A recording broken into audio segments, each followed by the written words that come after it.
Okay, before we get into today's video, after carefully researching different psyops and how to counter them, I have officially decided to start using psyops in future videos, for the purpose of increasing subscribers and views. A lot of the techniques referenced in this video are actually pretty useful, and going forward you can expect me to use some, if not all of these techniques for my own personal goals. But, seeing as how I'm a nice guy, consider this fair warning for the mental warfare that will be played in future videos. Although, because I'm not that nice of a guy, I may or may not cover some of the more useful techniques. For those, you'll just have to experience them and combat them yourselves. Disclaimer aside, let's get into it. To start with, what is a psyop? Well, it's a contraction for psychological operation, and like onions, they have layers to them. These layers range from white to grey to black, and not unlike onions, to really understand a psyop, you have to get on your knees in the dirt and feel around until you can firmly grasp one and pull it out. You then peel back the veinous skin to get to the flesh inside. And that's the gist of how to understand a basic psyop. It's a humiliating process through and through, by design, which is why I can guarantee that most of you have been victims to multiple psyops throughout your years, especially if you're a gamer. But we're getting ahead of ourselves. To start off with, we'll cover some basic white psyops before we get into the darker grey and black psyops. White psyops are overt operations that are carried out by governments in an official capacity, that aim to spread government ideas/positions using official government sources, with the end goal of advancing or spreading the government's agenda. This is mostly done through handing out flyers/newspapers on the ground, or through messages sent through text, or other humanitarian relief projects. So technically, when you guys get a presidential alert on your phone, you're actually being psyoped. Now just because it's a psyop doesn't necessarily mean that it's bad, and for the most part, they aren't, especially in the white psyop tier anyway, that is. As we progress into the other two, it gets a bit more debatable.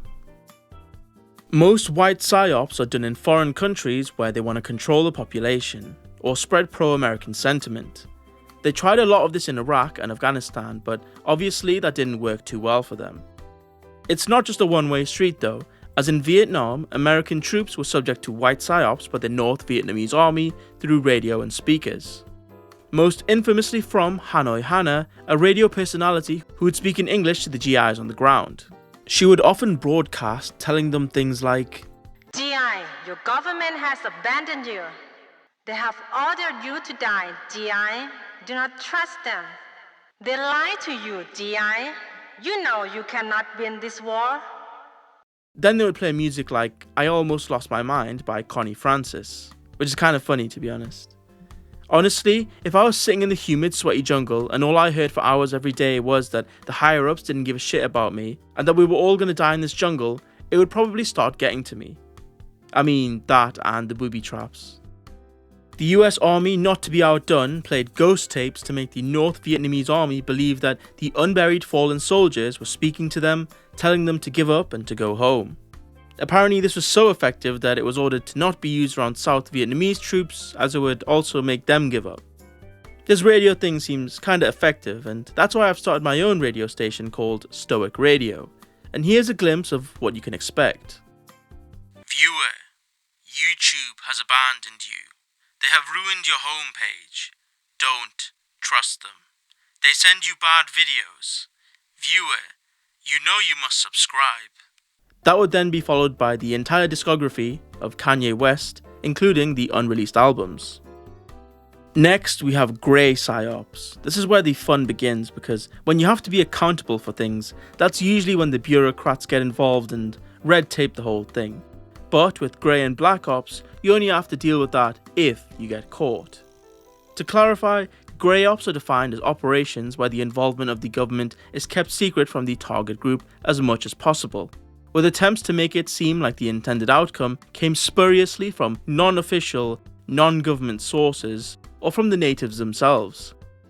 A classic example of this is when the CIA created fake vampire attacks when fighting Filipino communist rebels. I mean, the CIA kinda pulled a whole psyop arsenal when it came to fighting them in the 1950s. They even flew spy planes over villages that they thought were supplying communist rebels and played curses in Tagalog that particularly cursed those who helped supply the rebels. I mean, I've heard of drive-by shootings, but drive-by cursings are a whole nother level of warfare. The best part about this is that it worked, and it cut off a lot of supplies to the communists. They also drew mysterious eyes on the homes of known collaborators in the night, so that when they woke up, there would just be these creepy eyes everywhere, making it seem like a divine force knew about their dealings with the communists. Now let me just say, both of these techniques are excellent, and I will be employing them in my personal life as well as my business ventures. Any of you who wake up to mysterious eyes on your homes tomorrow or hear weird curses from the night sky, just remember that I'm always watching. And the pièce de résistance of the whole operation was that when they found and killed communist rebels, they would hang them from a tree upside down with 2 puncture wounds in the neck to create the impression that a vampire had killed them. I mean, if I was a communist rebel who lived in the jungle and came across a corpse that looked like it was sucked dry, firstly, sucked dry. Secondly, I would run away screaming, denounce communism, and probably read The Intelligent Investor by Benjamin Graham. Before then throwing it in the bin because value investing is for nerds and we only gamble with extreme leverage. One of the most common types of grey ops that you will have 100% been victim to are government internet task forces like Chinese and Israeli social media bots. You can usually tell they're bots by the sheer volume of tweets/posts they make relative to the account age. They mostly just parrot government talking points but try to conceal themselves with fake profiles, usually as Americans or other Western natives. My go-to method of determining if someone is a bot is just dividing their posts by the amount of days since the account was created. If it's more than around 20 posts per day, then you're either dealing with a foreign influence operative or a loser who spends way too much time arguing on the internet. Either way, a waste of time to talk to. I actually managed to find an example pay stub from some JIDF documents, and as you can see, it really is all about the volume of posts, which explains why most bot accounts have tens of thousands of tweets. Now I'm going to be honest with you guys. I've already been doing this for a while now. The majority of comments on my page are just me with different accounts, replying to myself to create the illusion of engagement. The majority of people you're talking to in my comments are just me with fake names. Now that I've told you, you might think that I'm going to stop doing this, but no, I'm actually going to amp it up. It's going to be like the Truman Show, but dial it to like 1,000. Anyway, there are like 1,000 more grey ops that I could include, but let's just get into the good stuff. Now, black psyops are the most secretive of all the psyops categories, because officially they don't exist. It's all hidden behind layers upon layers of classification, and you need a pretty high security clearance to even know about the existence of half of these psyops. That's why me, a 24-year-old who lives in the UK, is going to be going into detail how major government spy agencies work together to spy on you while you played World of Warcraft. Yes, that's right, they spent a lot of money paying secret agents to play WoW, and you wasted your early teens doing it for free. Really makes you think, huh?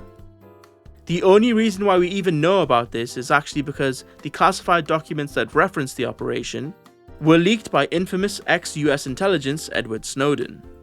The document we will be looking at you can find online by just searching NSA documents on games and virtual worlds. It was meant to be declassified in 2032, but we got it a little earlier.